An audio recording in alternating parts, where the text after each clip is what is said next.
Hello and welcome to South Bay Sports Radio. Here's your host, Nick Ingram.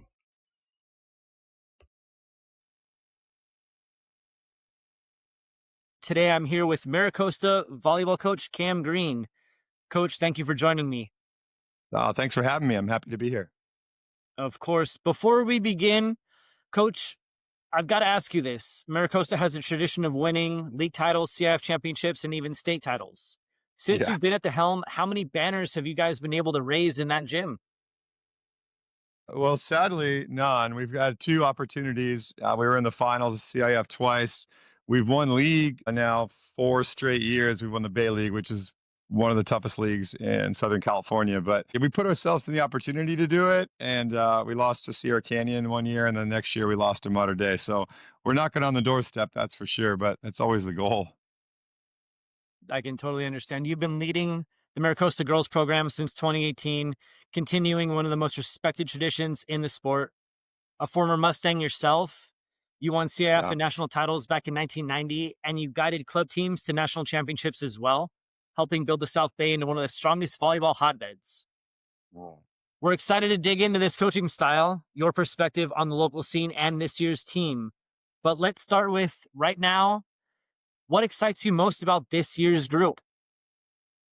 Man, it's pretty cool because this might seem shocking, but we actually have the most depth that I've had on any team since I've been here. From top to bottom, there's girls that can contribute. And when we were in Hawaii a couple weeks ago, we learned that we had to play without our star outside hitter Audrey Flanagan. She was playing in the World Championships for USA, so we had to mix some things up. And the cool part was every girl that we put in there was able to make an impact. So this is really exciting because it allows me to make changes in big matches and then have like all the faith in the world in anyone that I'm putting in there.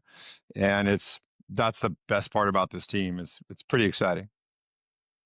What are some of your goals and expectations for this year's squad? Well, I think number one, we always start with trying to win the league. Our Bay League's tough. This year, Redondo is one of the best teams in the country. Palos Verdes is always good. And so it's a challenge. So that we start with that, of course. And then the big goal is to win a CIF Southern Section title, which is always challenging considering like 5 of the top 10 teams in the country are literally in our section. So it's a challenge, but we're right there in the mix. Look, when you give yourself a chance at the end of the season, anything can happen if you get hot at the right moment. So it's really fun, but those are our goals for sure. We can't talk Mira Costa without mentioning Redondo. What makes that rivalry so special, and what's it like coaching in those matches? Oh, man. Honestly, there's nothing like it. I've coached at all these different levels. I coached at USC. So you imagine there's a USC UCLA rival, and that's always big. But there's something about the rival within our community that's so deep, and there's so much fire between the 2 teams. A lot of mutual respect. Tommy and I are good friends, the head coach over there. And the girls are good friends. They play together in clubs. So that adds to it, right? Because you want to have bragging rights for the year. The student body gets so fired up in the game. So it's really a special environment. I was talking with the Torrey Pines coach the other day when we were down there playing, and we are just talking about how special high school volleyball is because there's something about the students and the student body when they're, jarring back and forth. And, at our games against Redondo, we get around, 1,500 to 2,000 people at the games, which is incredible for a high school girls volleyball game. So the energy is awesome. There's this I don't want to say hatred, but it's just burning desire to beat them. But there's also hey, we respect the hell out of you guys because you compete really hard, and it just makes it so much fun. Before we move on, I got to take care of some business. Today's episode is brought to you by Dietz Brothers Music, offering private lessons. Your first one is free. Dietz Brothers also offers group classes, band and orchestra rentals, as well as instruments for purchase. Check out their new location at the corner of Torrance Boulevard and PCH, and find them online at dietzbrothersmusic.com. Business is over. You've been around the game a long time as a player and a coach, but how did your playing experience shape your coaching style? Man, that's a great question. I think it was all of my coaching style in the beginning. So when I played, I was full of fire and passion. I just had this idea that I hated losing more than I loved winning, and it just fueled me to play as hard as I could all the time. And when I started coaching, I started coaching at 19 years old, and I was coaching a 16 and under boys team for the club that I played for, which was Torrance Volleyball Club. But then I didn't know anything about coaching, and all I had was this like energy and fire, and I was so fired up, and I was yelling all the time because that's what happened to me. And so it really started out as that's all I did. And I was able to motivate kids pretty well, pretty easy. Like I learned that pretty fast. Like that was one of the gifts I had. But I also learned as I got better at my job that that really wasn't the only way to do it. So in the beginning, it definitely was all of who I am. And it's still there. Like I still have this passion and I get fired up. But if you see me coach, you're not going to see me get upset or angry at stuff that doesn't go well, but you still see that fire and fist pumping and all that stuff. So it was a catalyst for who I was as a coach. And then I kind of grew, and as I spent time with my mentors as coaching and just learning how to keep a kind of a steady look because the kids really need that. So it definitely was a big piece of who I was, and it still is because I love that fire and that competitive spirit. Like that's the stuff that drives me and why I love what I do. But now I've learned to like be here on the stuff that doesn't go so well. So it's been a really cool journey and a process for me to grow as a coach and as a human, really. How would you describe your approach? What do you emphasize the most in the gym?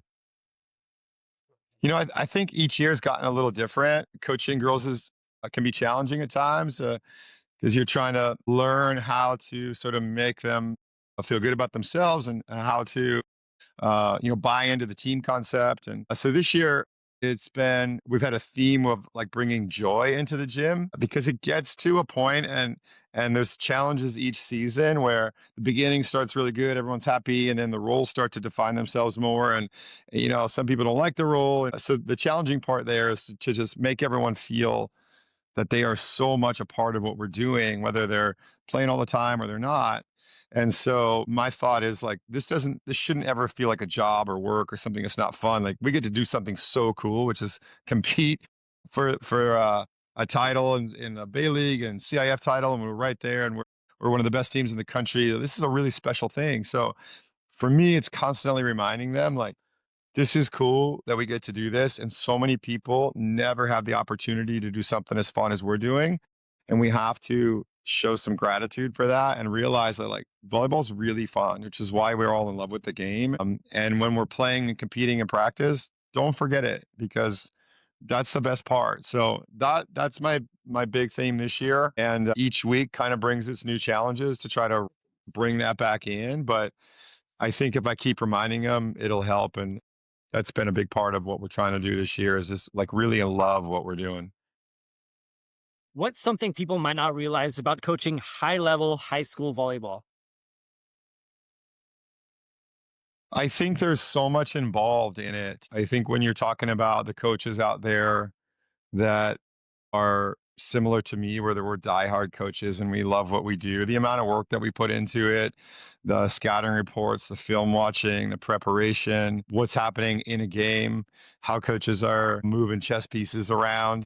There's so much involved and there's so much depth involved into what we do. And then also an understanding of it's not always black and white. I get a lot of questions about, well, you know, Susie made 3 mistakes and she stayed in the game, but Jane made 1 and you pulled her out. But I try to explain to people there's so many pieces of the puzzle of this game that involve doing your job right.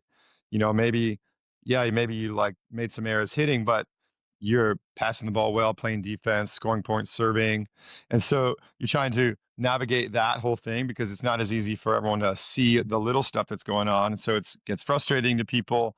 So there's quite a bit, but I think, the challenges of just getting everyone to really play this game with a high volleyball IQ is everything because once we're doing that, we're in good shape. So there's just so much more, I think, than people actually know that's going on, especially when you get coaches that have been coaching at a high level for a long time. So it's a lot of fun, super challenging, but that's the best part. When did you first fall in love with volleyball? Man, probably 12 years old or so, maybe 10. It started to happen. I remember I'm dating myself, but that's okay. Watching the '84 Olympics.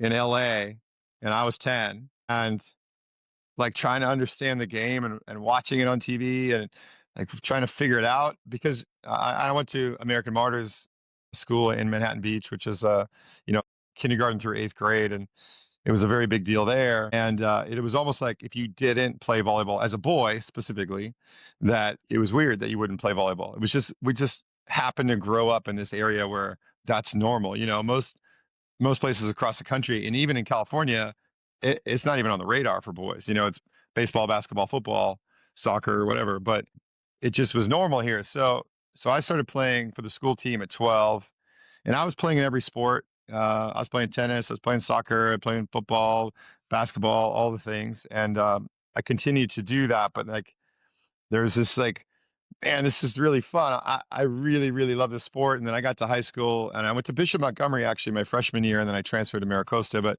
at Bishop, I played football, soccer, and volleyball in my freshman year. And then at the end of my freshman year, I was like, oh, this is the only thing that I want to do. So it happened early.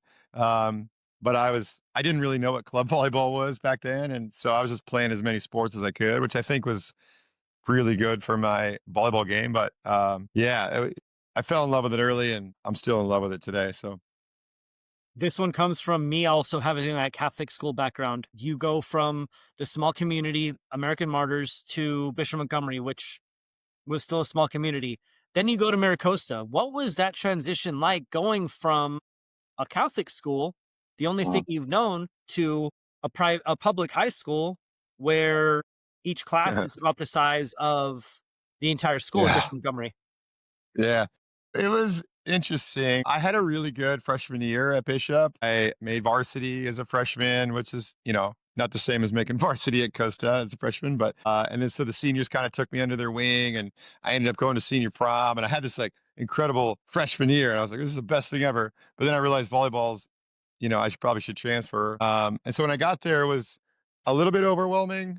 I did know because I grew up in Manhattan Beach, so I knew most of the kids anyway in the volleyball side of things there. So that was a smooth transition, but it was a bit overwhelming trying to figure out where am I going? Like, where's my class? This place is massive. And that was the biggest thing. The toughest thing, I swear I tell people this all the time, was having to figure out what the heck I was going to wear every day to school. I didn't realize how cool it was to actually wear a uniform. You don't have to think about what you're doing. And now you got to figure out like I gotta look a certain way every day. This is brutal. So that was the biggest transition, to be honest. But yeah, it was kind of overwhelming at first. You know what's funny is I did the same thing. I went to St. Catherine's 1st through 8th, Bishop Montgomery High School, and then at El Camino, I'm thinking to myself, what am I going to wear? Like, I'm so used to wearing the same uniform, uniform shorts, pants, Yeah, sweatshirt every day. So it was like a regiment. You were so accustomed to that. yeah. How would you best describe your prep career? Of course, you started at Bishop, you move on to Mira Costa, but those 4 years, what embodied what you learned? I just think like the competitive drive to be the best version that I could be of myself and as a volleyball player, because we're in the heart of it, right? So I didn't have a choice, and I wanted to be the best player.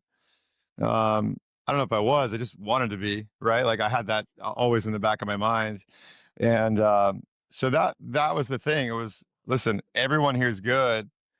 So you're going to have to play as hard as you can on a daily basis to be the best player. And that was huge for me. I don't even know that I recognized it so much back then, but I just knew it was the thing that I had to do to succeed. And I ended up being a top recruit in the country. And it was just, that was the big reason. Also, I played a ton of beach volleyball, which was, I think, a big catalyst for my success because I think playing beach volleyball and indoor really enhances your game. But yeah, that was the thing is, look, I kind of knew really early, like, I'm going to have to earn this on a daily to get where I want to go. And I have a lot of respect for that whole process. It was a good 4 years.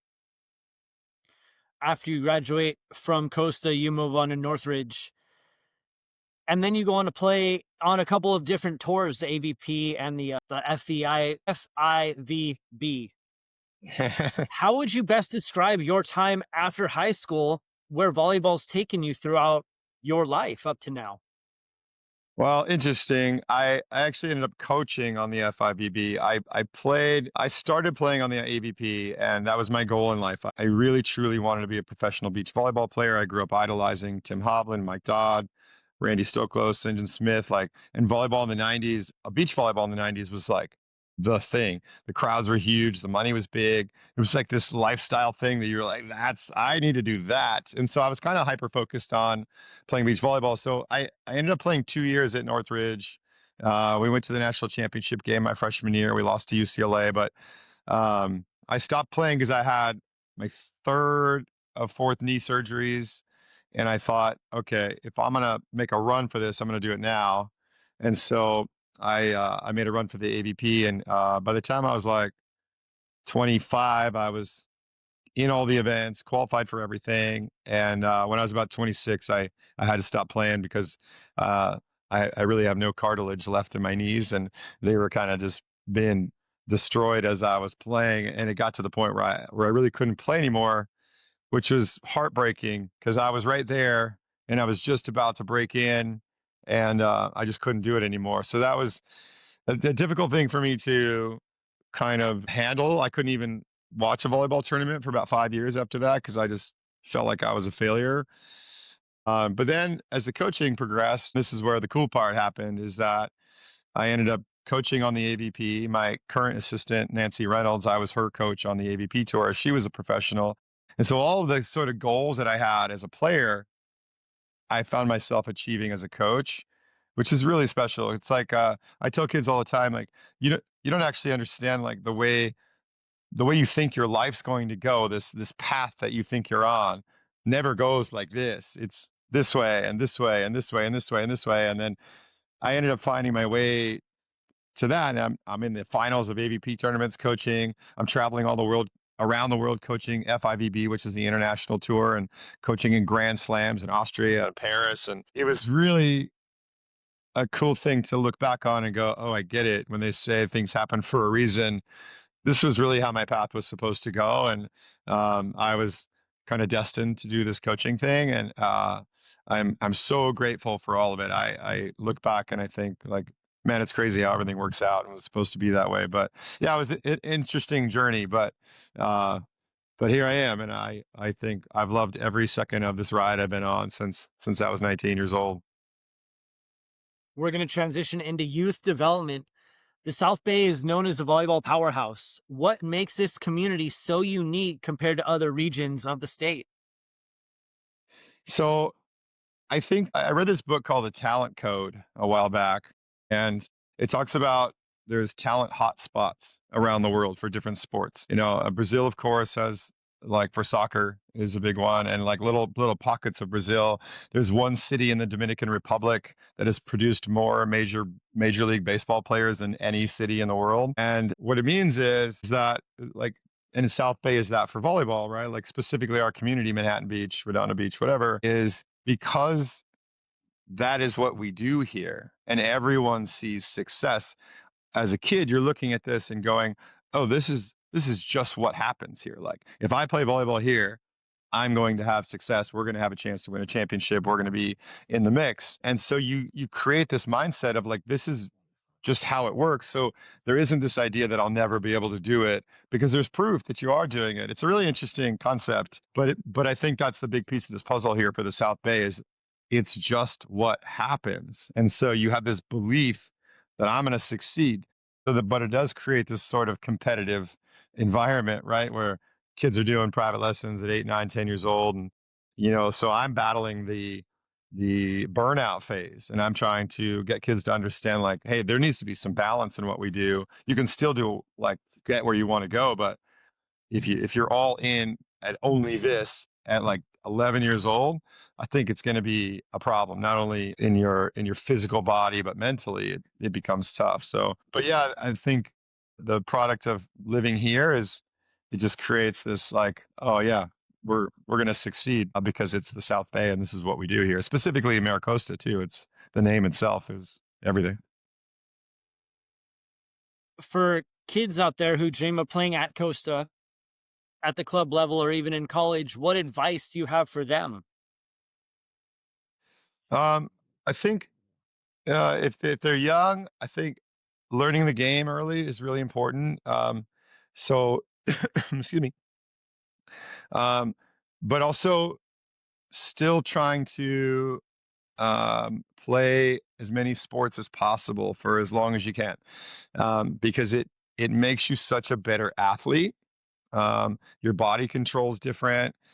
Some coaches may not agree with me on this, but I'm pretty adamant about the idea that like you shouldn't be sports specific until probably high school, if you can. I get it, and maybe you just fall in love with it, and that's all you want to do, and that's cool too. But learn the game, watch the game as much as possible, because the more you look at it and see it, the more you learn. And then the stuff that your coaches are telling you, you start to understand at a different level because you're seeing it happen from the best players. So I think stay as athletic as you can, play beach and indoor if you can, but really just ingest the game, because that's like what I learned most of what I knew on how to play from just watching.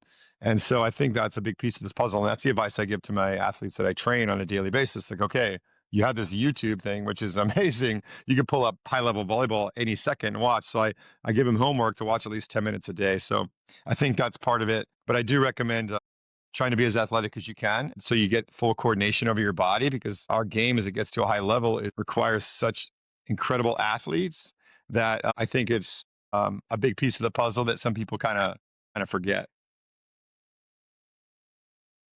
This one is for the parents out there. How can they best support their child without adding too much pressure? This is a really good question. I think supporting is the right word, and kind of guiding them through how to handle the stuff that doesn't feel good without actually solving it for them. And this is hard. I'm a parent. I get it. Like, your kid's upset, you want to fix it. And I think there's times when that's appropriate. Like, you need to step in and fix it. They can't all do it by themselves, but if we can talk about like, well, how'd you show up? Right? How did you show up for practice today? What kind of effort are you giving? Like, if it's not going your way and you're not starting, what do you think's happening for the other girl or boy? Like, why are they beating you out? And just having a conversation with them to allow them to express their feelings is a big deal, because if they can talk about it and verbalize it, then they actually start to learn, like, maybe I wasn't actually going as hard as I could, or maybe Jane's better than me. So the support thing is big, and I encourage kids to learn how to communicate with their coaches. A lot of times they think we're scary and unapproachable, and sometimes that's our fault as coaches, and sometimes it's not the case at all. So not being afraid to step in and say, "Coach, like, I need to figure out what's going on here." And then if there's stuff that's still not understood, okay, let's talk to the parents too. Like, I try to be as open as I can with the parents, but I think just having those conversations with them where they learn the tools to sort of like solve problems on their own, I think is a really big gift. You know, I do get that we need to help them sometimes, but I also think that's a big piece of helping their growth, is letting them learn on their own a little bit, and then be there for them when we need to. You've been around volleyball for a long time. Like you said, you started watching it when you were 10 in 1984. Where do you see high school and youth volleyball heading in the next 5 to 10 years? Well, it's growing fast. I think that girls volleyball specifically is the number one played in terms of participation sport in high school for girls. There's over 500,000 girls playing high school volleyball. And I think with the way the pro leagues are now developing in the United States, which is gigantic for our sport, it's just going to blow up. I think because now, as a kid, you start to see the pro volleyball on TV, and now you start to identify with, like, oh man, I want to be like her. Like, that girl's awesome. Like, I want to do that. And we didn't have that, because the only time you could watch pro volleyball was if you like looked it up on the internet, and you had to subscribe to a service, and it was difficult to watch the pros. And so there was no way to kind of attach yourself and kind of give yourself that like motivation, because you didn't really know who they were past college. So the sport is growing massively, and I think it's really, really cool. It's also getting better. It's getting faster. The athletes are incredible. I think, especially in the girls' game, uh, we're starting to see a really dynamic sport, and It's just as fun as the guys' game. I think even sometimes maybe more because there are more rallies in the girls' game, but they're doing the same things. They're running the same sort of routes and plays. And so this game's just exploding with athleticism. And to watch these girls do this, for me, I have so much fun because people come to our games, they're like, dang, you guys are good. I'm like, yeah, it's cool to watch, right? Like these girls are really, really good at what they're doing. And so now you get young kids coming to our games and they're watching this game played the way college players are playing, and it just builds this excitement, right? Like it just gives them something to be fired up about and go like, I want to be in that gym someday, which is what happened to me when I was 12 years old going to games. I was like, I want to do that. So the sport is blowing up, and I think it's getting bigger, faster, more dynamic, and it's just going to continue to be something that's really an incredible sport to watch and be a part of. Last one. What's the biggest lesson you hope your players carry with you after they leave Mira Costa? Yeah. How to handle when things don't go your way, how to handle losing. Winning's kind of easy to do, to learn how to be a part of, right? If things are feeling good, like, okay, cool. But the real lesson is in the failure side of it. Because we fail all the time. And a lot of times you look at failure as like, I'm not good enough or I'm not enough. But in reality, each time we fail, it's just a lesson. And so if we can take that idea and really truly learn from it. And I have to do this as a coach all the time. Like if I didn't do a good enough job for the game plan or whatever, but I say this a lot. If you can walk away from my program with tools to understand how to handle things when they don't go your way, how to handle things in real time on the court when you're maybe made a couple bad plays in a row and you start to doubt yourself, how to flip the way you think in your mind to stay at a high level. I think if that's something they can take away from them, I think it's going to help them in life. And I've really done something as a coach, and so I try to talk about those things quite a bit. Beautiful. That's going to do it for the serious questions. Time to loosen up the tie. We're going to transfer into rapid fire. 5 questions. Cam Green is on the spot. I asked you yesterday your favorite sport that's not volleyball. You mentioned football. Football. Who's your favorite football team? The Rams, since I was a kid, because they were in LA when I was a kid, and now they're back, so it's amazing. All-time favorite football players? Marcus Allen, number one, even though he didn't play for the Rams. I'm a big USC fan, and when I grew up, I kind of wanted to be Marcus Allen, and so he's been at the top of the list forever. I got Marshall Faulk on that list because he's a big Ram, but yeah, Marcus will always be number one in my book. Your least favorite NFL franchise? Oh, the Patriots for sure. I became a Seahawks fan because I'm a coach fan, and Pete Carroll's my favorite coach, and it was still a Rams fan, of course, but the Patriots beat the Rams and the Seahawks in the Super Bowl, so I just kind of get like a visceral reaction when someone brings up the Patriots, so I'm not a fan. Your all-time favorite football movie? Oh my God, I'm blanking on the name with Denzel Washington. Remember the Titans. Yeah, God, like how can that not be the best one? I don't know why I blanked on the name, but and that one's all time. It's motivational. It's good on every level for every sport. I think every kid should watch it, but that one gets me every time. A movie is being made about your life. Who plays you? That's such a good question. Let's see. That is a really tough one. The first person that popped in my head for no reason is Matthew McConaughey, so I'm just going to go with that because I just like that guy. Because he also plays bongos, and I'm a percussionist, so we're going to go with McConaughey. All right. Last one, your go-to South Bay eatery and your favorite dish there. Yeah, Martha's for sure, down on I think 22nd Street in Hermosa Beach. It's been my favorite breakfast spot. It's also a lunch spot for a long time. But if you go there, you have to have the breakfast burrito. But the secret to the breakfast burrito is you ask for it grilled. It's not an option, but you just got to know. It's like the secret menu at In-N-Out. You either know or you don't. But if you get it grilled, it's mind blowing. You get a little extra of the green sauce that they bring with it. It's like best thing ever. Now you're making me hungry. I want to go get one. Beautiful. Coach, thank you for joining me. Best of luck Yeah. to the Mustangs this season, and I will definitely look forward to seeing you later this year. Awesome. Thanks so much for having me. I appreciate it. Of course.